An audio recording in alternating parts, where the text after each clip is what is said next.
Andhra Paris తెనాలిలో అధునాతన హంగులతో మీకు స్వాగతం పలుకుతోంది ఈ కన్వెన్షన్. వెడ్డింగ్స్, రిసెప్షన్స్, ఎంగేజ్మెంట్స్, కాన్ఫరెన్స్లు, సెమినార్స్ మరియు అన్ని రకాల ఫంక్షన్లకు అనువైన వేదిక. ఈ convention function hall AC, RTC bus stand out gate ఎదురు, తెనాలి. Cell number 7288566666.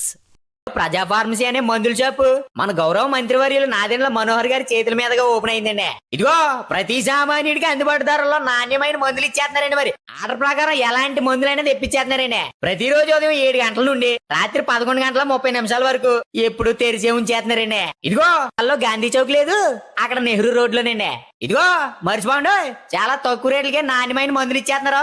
ఉంటారండి మరి.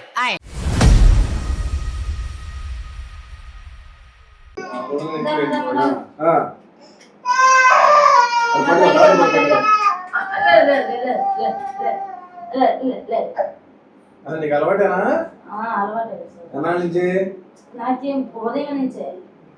తల్లిదండ్రుల నిరాదరణకు గురై 3 టౌన్ పోలీస్ స్టేషన్కి చేరిన పసికందుని ఈరోజు 3 టౌన్ పోలీసులు గుంటూరు బాలల సంరక్షణ కేంద్రానికి తరలించారు. నిన్న రాత్రి 9 గంటల సమయంలో ఒక 1.5 వయసున్న బాలుడిని చెంచుపేటలో గుర్తించి స్థానికులు అక్కడ వారి కొందరు తెనాలి 3 టౌన్ పోలీస్ స్టేషన్కి తీసుకొచ్చి అప్పగించి వెళ్ళిన పరిస్థితి మీ అందరికీ కూడా తెలిసిందే. నిన్న ఎస్టీవీ తెనాలి ద్వారా కూడా ఒక ప్రత్యేక కథనం అయితే ప్రసారం చేసాము. రాత్రంతా కూడా 3 టౌన్ సిఐ సాంబశివరావు సిబ్బంది అందరూ కూడా బాలుడు ఎవరు, ఇతని ఆచూకీ ఎక్కడ ఉంటుంది అని చెప్పి కూడా తెనాలి ప్రాంతంలో 3 టౌన్ పోలీస్ స్టేషన్ పరిధిలో ఉన్నటువంటి అన్ని ప్రాంతాల్లో కూడా విచారించిన పరిస్థితి అయితే ఉంది. రాత్రంతా కూడా బాలుడు 3 టౌన్ పోలీస్ స్టేషన్ల సంరక్షణలోనే ఉన్నారు. కొంతమంది ఆ బాలుడిని ఎవరైతే స్టేషన్కి తీసుకొచ్చి అప్పచెప్పారో వారిని అందరినీ కూడా విచారించినప్పటికీ అతని ఆచూకీ అనేది తెలియలేదు. అయితే ఆ బాలుడి తండ్రి ఎవరు ఏంటి అనేది కూడా పోలీసులు రాత్రంతా విచారించి తెల్లవారి వరకు కూడా గాలించిన పరిస్థితి ఉంది. ఈ నేపథ్యంలో ఆ బాలుడికి తండ్రి ఒక యేసు అనే వ్యక్తిగా కూడా గుర్తించారు 3 టౌన్ పోలీసులు. అతను రైల్వే స్టేషన్ పరిసర ప్రాంతాల్లో యాచిక పని చేసుకుంటూ కూడా ఉంటాడు, యాచిక వృత్తి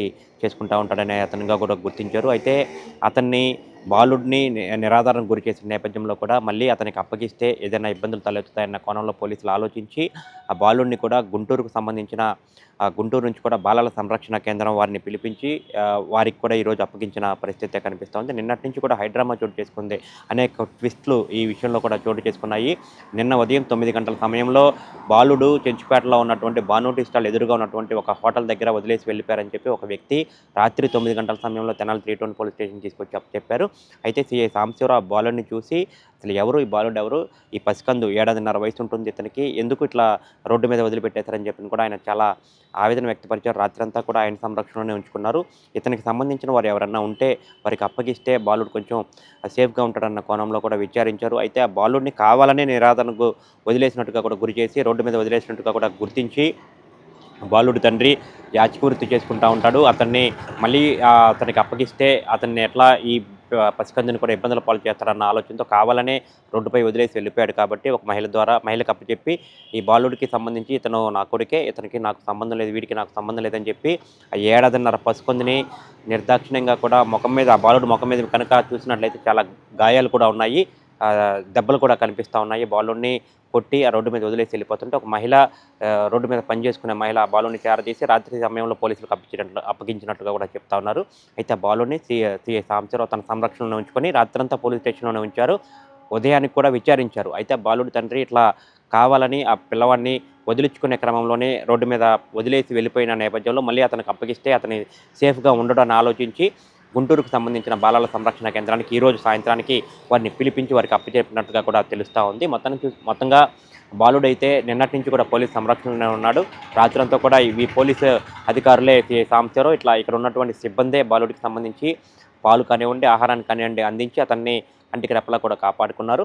ఈరోజు సాయంత్రానికి గుంటూరుకు సంబంధించిన సంరక్షణ కేంద్రానికి అయితే బాలుని తరలించారు. మొత్తంగా నిన్నటి నుంచి కూడా కొన్ని ట్విస్ట్లు అయితే చోటు చేసుకున్న ఈ వ్యవహారంలో మొత్తంగా బాలుడు అయితే ప్రస్తుతానికైతే సురక్షితంగా ఉన్నట్లు పోలీసులు అయితే చెప్తా ఉన్న పరిస్థితి. అయితే నిన్న బాలుడు మిస్ అయ్యాడు, తెనాలి 3 టౌన్ పోలీస్ స్టేషన్ సంరక్షణలో ఉన్నాడని చెప్పి నిన్నటి నుంచి కూడా నిన్న ఉదయం నుంచి ఇట్లాగే వేరే వాళ్ళ ద్వారా రాత్రి 9 గంటల సమయంలో 3 టౌన్ పోలీస్ స్టేషన్కి చేరుకున్నాడని చెప్పి తెలిసిన దగ్గర నుంచి మనం ఎస్టీవీ తెనాలి కూడా ప్రత్యేకంగా ఆ పసికందు ఇబ్బందులు గుర్తించి ఏదైతే తల్లిదండ్రులకు దూరంగా నిరాదరణకు గురయ్యాడో అతన్ని తల్లిదండ్రుల చెంతకు చేర్చాలన్న ఆలోచనతో రాత్రి ఎస్టీవీ తెనాలి తెనాలి నుంచి కూడా మా టీం మొత్తంగా కూడా రాత్రంతా పోలీసులతో పాటు తిరుగుతూనే ఉన్నాము. రాత్రి 1 గంట 1:30 గంటల సమయం వరకు కూడా 3 టౌన్ పోలీస్ స్టేషన్లో 3 టౌన్ సాంబశివరావుతో కలిసి మొత్తం పట్టణం మొత్తంగా కూడా విచారించి ఆ బాలుడు ఆచూకీ కనుగొనేందుకు కూడా విశ్వ ప్రయత్నాలు అయితే చేసినప్పటికీ కొంత సమాచారం అయితే తెలుసుకున్నాం. కానీ అయితే పోలీసులు కూడా ఆ బాలుడికి సంబంధించి కొన్ని సమాచారం సేకరించారు. అప్పటికి తెనాలి 3 టౌన్ పోలీస్ స్టేషన్ తీసుకొచ్చి రాత్రంతా కూడా ఇక్కడే ఉంచారు. అయితే ఆ వార్త ప్రసారం చేశాం. ఉదయానికల్లా వార్త ప్రసారం చేసిన తర్వాత బాలుడు తప్పిపోయాడు, బాలుడు పసికందు పోలీస్ స్టేషన్లో ఉన్నాడని చెప్పి కూడా వార్త ఎస్టీవీ తెనాలిలో వార్త ప్రసారం చేయడం, యూట్యూబ్ ఛానల్లో రావడం, అట్లాగే ఇన్స్టాగ్రామ్లో రావడంతో దానికి భారీ సంఖ్యలో వ్యూస్ అనేది కూడా వచ్చాయి. దాదాపు 4 నుంచి 5 లక్షల మంది ఇన్స్టాగ్రామ్లో ఆ వార్త చూసి సంబంధిత అక్కడికి మా కింద కాంటాక్ట్ నెంబర్లు కూడా కింద డిస్ప్లే చేశాం.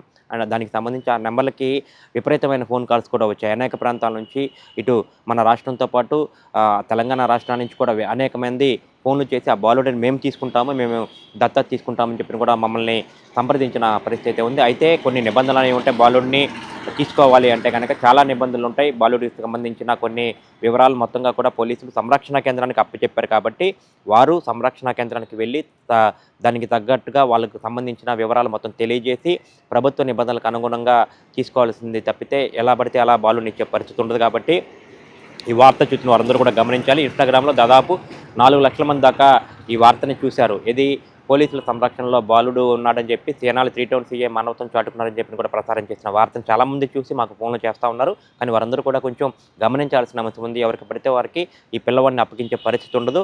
ప్రభుత్వ నిబంధనల ప్రకారంగా కూడా వారు ఇవ్వాల్సి ఉంటుంది. కాబట్టి ప్రస్తుతానికైతే ఆ బాలుడు గుంటూరులో ఉన్నటువంటి బాలల సంరక్షణ కేంద్రంలో ఉన్నారు. ఎవరైనా కానీ అతన్ని సంప్రదించాలనుకుంటే కనుక, అతన్ని ఏదైనా చూడాలనుకుంటే కనుక వారి ద్వారా కూడా ప్రయత్నాలు చేసుకోవచ్చు అని చెప్పి ఈ సందర్భంగా అయితే తెలియజేస్తా ఉన్నాం. కెమెరామెన్ సాయితో గోపిచంద్, ఎస్టీవీ తెనాలి.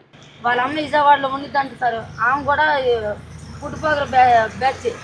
ఇంకా తర్వాత నేను అరిసేసరికి ఇంకా తీసుకొని వదిలిపెట్టి వెళ్ళిపోతున్నాడు సార్. వెళ్ళిపోతుంటే నేను తిట్టినాక నాకు సంబంధం అని చెప్పి కొట్టి వెళ్ళిపోయాడు. వెళ్ళిపోయాక మొహం మీద దెబ్బలు అయ్యాయి వాళ్ళ డాడీ. ఇంకా తర్వాత నాకు జాలి కడిగి నేను తీసుకొచ్చా సార్. నిజమైతే ఇది సార్, మీరే చేయాలంటే చేయండి, లేకపోతే మీరు ఏదైనా శిక్ష ఇద్దామన్నా దానికి సిద్ధమని నేను. అందరికీ నమస్కారం. ఈరోజు రాత్రి 9 గంటల సమయంలో రాజారావు అనేటువంటి టిఫిన్ కొట్టు నడుపుకునేటువంటి ఒక కుర్రాడు సుమారు 1.5 సంవత్సరాలు వయసు ఉన్నటువంటి బాబుని పోలీస్ స్టేషన్కి తీసుకువచ్చి అక్కడ ఉదయం పూట ఎవరో వదిలేస్తే ఇప్పుడు దాకా సంరక్షించి ఎవరైనా వస్తారేమో అని వెయిట్ చేశాను సార్. ఎవరు రాకపోయేటప్పటికి ఇప్పుడు మీకు తదుపరి చర్యను బట్టి మీకు అప్పచెప్తున్నానని మాకు బాబుని హ్యాండ్ ఓవర్ చేయడం అనేది జరిగింది. రాబడిన మాకు తెలిసినంత సమాచారం మేరకు ఆ ఎడ్లలింగయ్య కాలనీ అటువైపు తిరిగితే ఇక్కడ లక్ష్మి అనే ఒక ఆవిడ, నాకు తెలిసిన యేసు అనే అతని కుమారుడు సార్, నాకైతే తెలుసు అని చెప్తా ఉంది. దీనికి సంబంధించి ఈమెను అడిగితే పూర్వపరాలు ప్రస్తుతానికి నాకు అంతవరకే సమాచారం తెలుసు. వాళ్ళ భార్య కూడా ఎవరో తెలియదు. యేసు అనే అతను రైల్వే ప్లాట్ఫామ్ మీద తిరుగుతూ ఉంటాడు సార్, అంతవరకు నాకు తెలుసు అని చెప్తుంది. ఈ నైట్ అంతా తిరిగి యేసుని క్యాచ్ చేసి తర్వాత ఈ బాబుని యేసు కూడా నిర్లక్ష్యంగా చూసినట్టుగా తెలుస్తుంది. అదేవిధంగా యేసు దగ్గర ఇంకో సన్ను కూడా ఉన్నాడంట. అతను కూడా ఆ బాబు విషయంలో కూడా కేర్లెస్గా ఉంటాడని తెలుస్తూ ఉంది. కాబట్టి ఐసిడిఎస్ వారిని పిలిపించి ప్రస్తుతానికి బాబుని వాళ్ళకి సంరక్షణ మొత్తం వాళ్ళకి హ్యాండ్ ఓవర్ చేసి యేసు అనే అతన్ని పట్టుకొని, వీళ్ళు చేసింది ఏదైనా నేరపూరితమైన చర్య అయితే సభ్య సమాజం తలదించుకునే విధంగా అనిపిస్తూ ఉంది. కొద్దిగా సమాచారం ఇప్పుడు దాకా వచ్చింది. దాన్ని బట్టి తప్పనిసరిగా క్రిమినల్ యాక్షన్ తీసుకొని ఇందులో నేరపూరితమైన చర్య కానీ ఉంటే తప్పనిసరిగా జైలుకి పంపించేటువంటి చర్య కూడా చేస్తుంది.